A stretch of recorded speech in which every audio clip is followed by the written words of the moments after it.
मित्रों, जय हिंद, वंदे मातरम। नमस्कार, मैं हूं अनिल यादव। आपका स्वागत है हमारे यूट्यूब चैनल गुरुजी स्टडी अड्डा चैनल पर। मित्रों, आज के वीडियो में हम लोग अध्ययन करेंगे शैक्षिक मूल्यांकन, एजुकेशनल एवोल्यूशन के बारे में। और मित्रों, अध्ययन करेंगे मूल्यांकन के सिद्धांत क्या है, इसके बारे में विस्तार से अध्ययन करेंगे।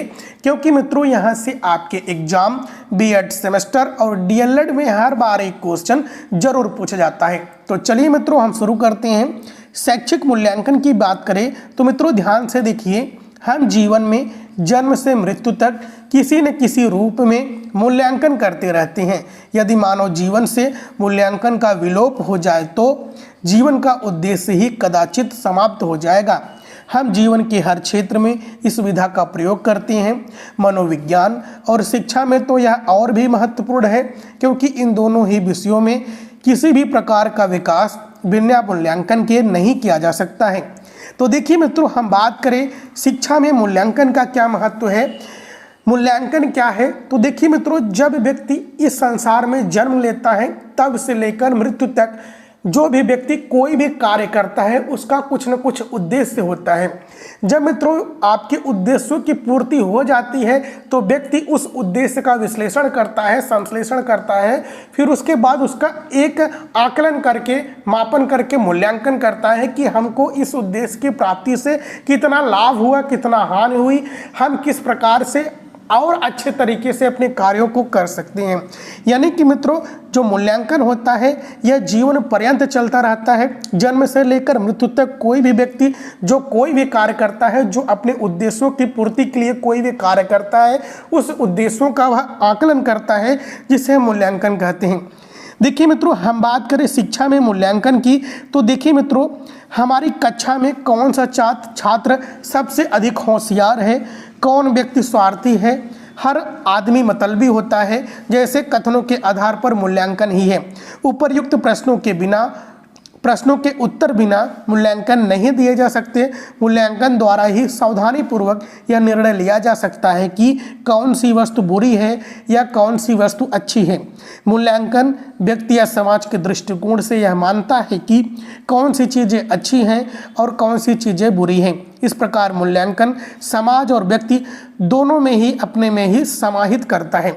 देखिए मित्रों, यदि हम शिक्षा के दृष्टि से मूल्यांकन की बात करें तो मूल्यांकन छात्रों का इसलिए किया जाता है कि कौन सा बच्चा सबसे अधिक पढ़ने में तेज है, सबसे अधिक वह कार्य को जल्दी कर लेता है, या अपनी कक्षा में अन्य बालकों से कौन सबसे अधिक होशियार है, या हम कह लें कि मूल्यांकन इसलिए किया जाता है कि कौन सा जो व्यक्ति है या कौन सा जो बालक है जो स्वार्थीपन उसमें है, कौन व्यक्ति मतलबी है, या किसी न किसी प्रकार के किसी न किसी रूप में व्यक्ति का मूल्यांकन किया जाता है, उसका आकलन किया जाता है कि व्यक्ति किस प्रकार से है। यह मूल्यांकन की एक प्रक्रिया है। देखिए मित्रों, हम बात करें शैक्षिक क्षेत्र में किसी बालक का मूल्यांकन करते समय उसके वातावरण तथा सामाजिक पृष्ठभूमि को पूरी तरह से समझ लेना न केवल आवश्यक है वरन अनिवार्य भी है। किसी बालक को किस प्रकार की शिक्षा दी जाए, इसका निश्चय बिना उसकी सामाजिक पृष्ठभूमि को जाने नहीं दिया जा सकता। पिछड़े बालकों की समस्याओं को भी उसके वातावरण और उसके समाज का ज्ञान प्राप्त कर दूर किया जा सकता है। समाज के विकास का पूरा चक्र मूल्यांकन पर ही निर्भर करता है। तो देखिए मित्रों, शिक्षा की दृष्टि से जब किसी भी बालक का मूल्यांकन किया जाता है तो उस बालक के सबसे पहले वातावरण का हम आकलन करते हैं। बालक किस वातावरण में पल रहा है, उसका समाज क्या है, उसका पास पड़ोस क्या है, उसका सामाजिक पृष्ठभूमि क्या है। यदि हम बात करें मित्रों पिछड़े बालकों की तो हम ज्ञात करते हैं पिछड़े बालकों की समस्याएं क्या हैं। इस समस्याओं को दूर करने के लिए हम आकलन करते हैं, तब जाकर हम मूल्यांकन करते हैं। देखिए मित्रों, हम बात करें किसी विषय वस्तु की उपयोगिता का निर्णय मूल्यांकन ही निर्णयात्मक प्रक्रिया द्वारा ही लिया जा सकता है। यानी कि कोई भी विषय वस्तु हो, उसकी क्या उपयोगिता है, इसका निर्णय हम मूल्यांकन के माध्यम से ही ले सकते हैं कि इस व्यक्ति की उपयोगिता क्या है, विशेषताएं क्या है। देखिए मित्रों, मूल्यांकन सदैव उद्देश्यों के अनुरूप किया जाता है, अतः मूल्यांकन उद्देश्यों में घनिष्ठ संबंध होता है। शिक्षा के क्षेत्र में किसी बालक ने किन्हीं उद्देश्यों को किस सीमा तक प्राप्त किया है, इसका ज्ञान हम मूल्यांकन द्वारा ही प्राप्त करते हैं। इसी के द्वारा शिक्षा जगत में बालक ने जो प्रगति की है उसका ज्ञान प्राप्त करते हैं। देखिए मित्रों, हम बात करें मूल्यांकन की, तो मूल्यांकन का कार्य होता है जो उद्देश्य होता है, उस उद्देश्य को हम किस प्रकार से पूरा किए हैं, उसका क्या परिणाम निकला है, उद्देश्यों में हम किस प्रकार से हमको सुधार करने की जरूरत है ताकि और अच्छे परिणाम हमको मिले, यही मूल्यांकन का मुख्य लक्ष्य होता है।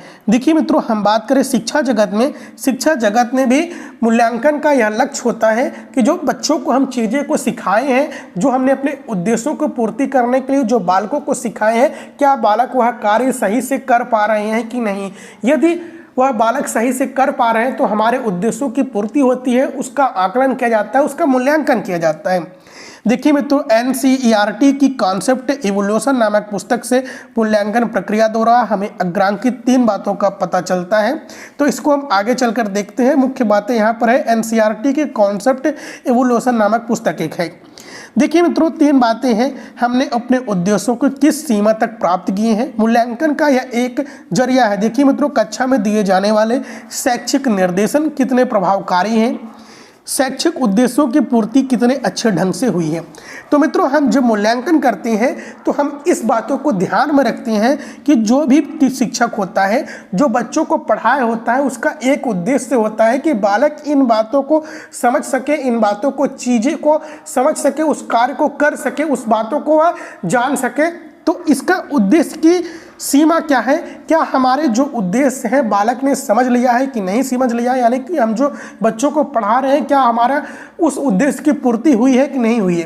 कक्षा में दिए जाने वाले जो मित्रों शैक्षिक निर्देशन होता है, यानी कि जो भी हम शिक्षा दे रहे हैं वह कितने प्रभावकारी है और क्या हमारे जो उद्देश्य थे वह अच्छे ढंग से हुई है कि नहीं हुई है, यानी कि बालक यदि अच्छे ढंग से सीखा है तो कितना सीखा है। इन सभी बातों को ध्यान में रखकर हम मूल्यांकन करते हैं। देखिए मित्रों, उसी बातों को आगे विस्तार है। उपरयुक्त तीनों तथ्यों से मिलकर मूल्यांकन चक्र पूरा होता है। हमें एक उद्देश्य लेकर मूल्यांकन प्रारंभ करते हैं, यानी कि किसी एक उद्देश्य को लेकर मूल्यांकन प्रारंभ करते हैं। इस उद्देश्य की प्राप्ति के लिए कुछ शिक्षा देते हैं जो व्यक्ति को शैक्षणिक या अधिगम अनुभव प्रदान करती है। इन अधिगम अनुभव के आधार पर वह अपने व्यवहार में कुछ परिवर्तन या परिवर्धन लाता है। इस प्रकार मूल्यांकन की क्रिया में उद्देश्य, अधिगम अनुभव, व्यवहार, परिवर्तन एक दूसरे से जुड़े रहते हैं। अतः इन तीनों में से किसी एक को भी उपेक्षित या विलगित, यानी विलगित का मतलब होता है अलग कर मूल्यांकन की प्रक्रिया पूर्ण नहीं हो सकती है। आज शिक्षा का ह्रास कदाचित शिक्षा के उद्देश्य विहीन होने के कारण आवश्यक शिक्षा, शिक्षण और परीक्षण के उद्देश्योन्मुखी बनाने की है। नवीन प्रकार के पाठ्यक्रमों में एक उद्देश्य होने चाहिए। उद्देश्यों का चयन अति सावधानी से किया जाना चाहिए। उद्देश्यों के चयन और निर्धारण के पश्चात अधिगम अनुभव प्रदान करने अन्य क्रियाओं का चयन किया जाना चाहिए। आज प्रत्येक शैक्षिक गतिविधियों तथा हर प्रकार के शिक्षण परीक्षा केंद्रित होता जा रहा है। शिक्षा को उद्देश्य केंद्रित बनाने की आज अति आवश्यकता है। तो मित्रों, यहाँ पर वही बातें बताई गई हैं कि जो भी शिक्षक होता है उसका एक उद्देश्य होता है। उद्देश्य, अपने उद्देश्य को पूर्ति करने के लिए वो बच्चों को सिखाता है। जब बच्चे अच्छे से सीख जाते हैं तो उसके उद्देश्य की पूर्ति कितनी अच्छे से हुई है कि नहीं हुई है, इसका हम मूल्यांकन द्वारा पता लगाते हैं। यदि बच्चा जो चीज़ें, जो बातें वह सीखा होता है तो उसका परिणाम कितना निखर कर आता है, इस प्रक्रिया को हम मूल्यांकन के द्वारा ही समझते हैं। चलिए मित्रों, हम बात करें मूल्यांकन के सिद्धांत की, प्रिंसिपल्स ऑफ इवोल्यूशन। तो मूल्यांकन प्रक्रिया के सिद्धांतों को निम्नांकित रूप में वर्णित किया जा सकता है, यानी कि इसको हम आगे चलकर देखेंगे। तो पहला पॉइंट है मित्रों, किसी भी कार्य के लिए उपकरण का चुनाव इस तथ्य पर निर्भर करता है कि उस कार्य का उद्देश्य क्या है। इस प्रकार मूल्यांकन के लिए उपकरणों का चयन कर उस समय तक नहीं किया जा सकता जब तक कि उसका उद्देश्य स्पष्ट न हो। उपकरणों का उपयुक्त चयन मूल्यांकन के उद्देश्यों के अनुकूल होना चाहिए।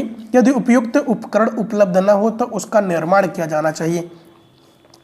देखिए मित्रों, मूल्यांकन करने के लिए सबसे महत्वपूर्ण चीज़ें क्या होती हैं कि उद्देश्यों का निर्धारण करना, कि जो शिक्षक था वह बालक को क्या सिखाना चाहता था, पहले इस उद्देश्यों का पता लगाना मुख्य लक्ष्य होता है।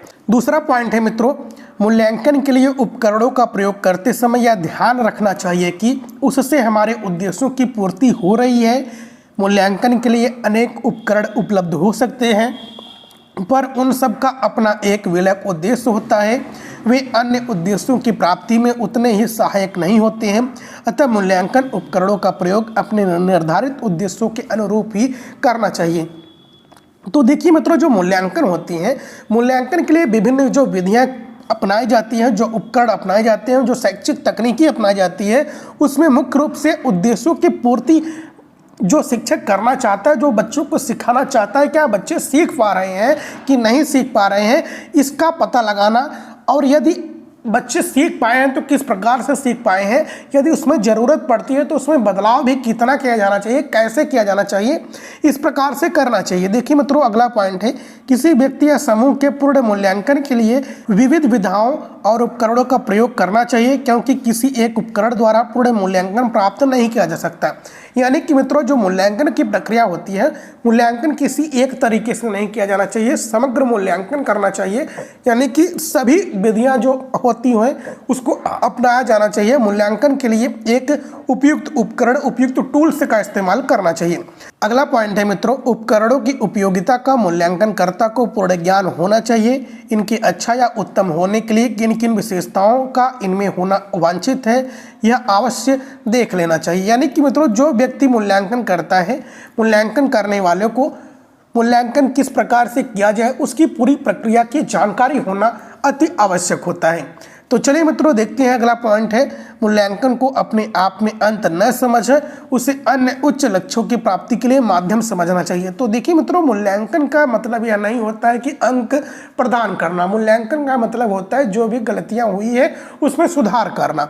अगला पॉइंट है, मूल्यांकन करते समय मूल्यांकनकर्ता को मूल्यांकन के नैतिक मूल्यों को ध्यान में रखना चाहिए। नैतिक मूल्यों का मतलब होता है मित्रों, व्यक्ति को समझ कितनी विकसित हुई है उसको ध्यान में रखकर मूल्यांकन करना चाहिए, न कि उसको अंक प्रणाली के द्वारा। तो मित्रों, ये थे मूल्यांकन के बारे में। आज की वीडियो में बस इतना ही। आगे अगले वीडियो में इसके आगे के बारे में अध्ययन करेंगे। तो यदि वीडियो अच्छा लगा हो तो लाइक कीजिएगा। जय हिंद, जय भारत।